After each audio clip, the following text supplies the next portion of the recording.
máa kí yín káàbọ̀ sórí ètò fún tòní. Yorùbá pa lówe wípé adákẹ́ má sọ̀rọ̀ a ò mọ tẹni tí ń ṣe. Àwọn náà ni wọ́n tún máa ní pé ẹrù o kì í wọ èèyàn lọ́rùn. Ṣé mọ̀ wípé àwọn àsìkò márùn kan wà tí ò jẹ́ kí ẹ̀dá ó máa fọhùn. Àwọn àsìkò márùn kan wà tó yẹ kí ẹ̀dá ó dákẹ́ láì sọ ìrònú ọkàn rẹ̀. Àwọn àsìkò wo ni? Alákọ̀ọ́kọ́, when you see that no one can understand your feelings with your words, keep quiet. Tó bá ti rí wípé kò sẹ́ni tó lè rí bí ìṣòro yẹn tàbí bí nǹkan náà bó ṣe dùn ọ́ lọ́kàn tó bá sọ, wọ́n á kọ̀ rí bí kíni. Nígbà yẹn ń kọ́ àǹtó dákẹ́ má sọ̀rọ̀. Gbọ́ mi yé, gbọ́ mi dáadáa. Tó o bá rí wípé tó o bá sọ ìṣòro tàbí ohun tó ń dùn ẹ́ lọ́kàn yẹn fún ẹni náà, tẹ́ni náà sì ní rí nǹkan kan tí ò ní rí ìtumọ̀ kankan sí nǹkan tó dùn ẹ́ lọ́kàn náà, má wulẹ̀ sọ, dákẹ́. Èyí ni ìgbà àkọ́kọ́ tó yẹ kéèyàn dákẹ́. Bó tilẹ̀ wù kẹ́ni náà béèrè ìṣòro ẹ tó tàbí nǹkan tó ń dùn ọ́ lọ́kàn tó, má sọ ọ́, torí tó o bá sọ kò ní rí bí nǹkan kan. And so, tàbí kó má tiẹ̀ gbé ìgbésẹ̀ àti ràn ẹ́ lọ́wọ́. When you feel that no one can understand your feelings with your words, keep quiet. Number 2. Ẹlẹ́ẹ̀kejì, if you don't know what to say or you have a doubt about what you are about to say, keep quiet. Tó o bá mọ ohun tó yẹ kó o sọ tàbí nǹkan tó yẹ kó o sọ yẹn ń ṣe ẹ́ bákan pé ṣé tí mo bá sọ ṣé yóò buyì kún mi ni àbí yóò tẹ́ mi, ṣé kí n sọ àbí kí n má sọ, má sọ. Tó bá ti di wípé ohun tó fẹ́ sọ yẹn ó ti ń ṣe ẹ́ bákan wípé ṣe ń sọ ṣe má sọ, àdà kò má sọ, tàbí tó bá jẹ́ pé ò tiẹ̀ mọ ohun tó fẹ́ sọ, má sọ. You don't just say things because you just want to say things. Be sure of what you want to say before you can open your mouth and say anything. If you don't know what to say, or you are not sure about what you are about to say, keep quiet. Torí pé àsìkò báyìí béèyàn bá sọ ohun tí ò yẹ kó sọ tàbí èèyàn sọ̀rọ̀ nígbà tó yẹ kó dákẹ́, a máa tẹ́ èèyàn. Number 3.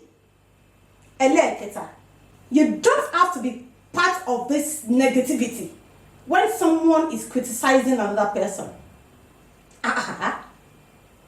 Nígbà tí èèyàn kan bá ń ba ẹlòmíì jẹ́ lẹ́gbẹ̀ẹ́ rẹ̀, ó nílò láti dá sí, dákẹ́, má sọ̀rọ̀.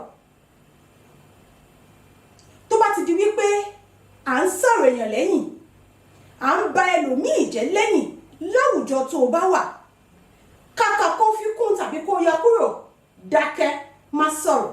You don't have to be part of it.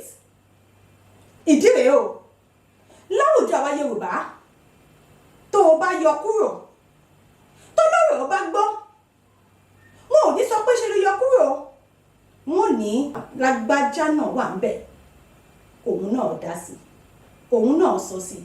Ihun tó sọ sí gangan lè má dọ́dọ̀ ọlọ́rọ̀, ṣùgbọ́n pé ó wà ń bẹ̀ lásán, pé ó láwọn ó sọ̀rọ̀ gan lásán, yóò fún ọ lórúkọ burúkú lọ́dọ̀ ọlọ́rọ̀ ni. If someone is criticizing someone beside you, keep quiet. Mo sọ kí ni kò ní bẹ̀rẹ̀ ètò. Mo ní ẹrù o kì í wọ ènìyàn lọ́rùn. Bí wọ́n bá sọ̀rọ̀ kan, táwọn wá débi tí a ti sọ tó dọ́ etí ọlọ́rọ̀, bí wọ́n bá ní kí làdùkẹ́ sọ, ó kàn ní o kò sì lẹ́jọ́ nú. You don't have to be part of anybody's negativity. You don't have to be part of gossip, backbiting, slandering. You don't need to be part of it. If you can't stand up from that very place, from that point, then don't say anything. Keep quiet. Tó o bá lè dìde ní àwùjọ tí wọ́n ti ń ṣe àbòsí ẹlòmíràn yẹn, tó o bá láǹfààní àti dé kúrò ní àwùjọ yẹn, dákẹ́, má fi kún, bẹ́ẹ̀ má yọ kúrò. Ẹlẹ́ẹ̀kẹrin tó fẹ́ jẹ́ irú ẹ̀. When someone screams in anger and hatred, you calm that person down by keeping quiet. Bí èèyàn bá pariwo, tó sọ̀rọ̀ ìkórìíra, tó jágbe mọ́ ẹ, tó pariwo mọ́ ẹ bọ́rọ̀ òṣèré, tó sọ̀rọ̀ ìbínú, ohun tó yẹ kó o ṣe ní lásìkò náà ni pé dákẹ́, má sọ̀rọ̀. Tẹ́ni náà bá pariwo lọ́tún tó pariwo sósì, tó pariwo tó wípé ò fọhùn, ara ẹ̀ á wálẹ̀, ara ẹ̀ á tútù, yóò wà ní etí ìgbọ́ láti gbọ́ tẹnu tiẹ̀ ohun tó fẹ́ sọ. Àwọn tẹ́ni náà bá pariwo tí wọ́n náà gbé gbóná, kò ní lójútùú, yóò tún bà nǹkan jẹ́ sí ni.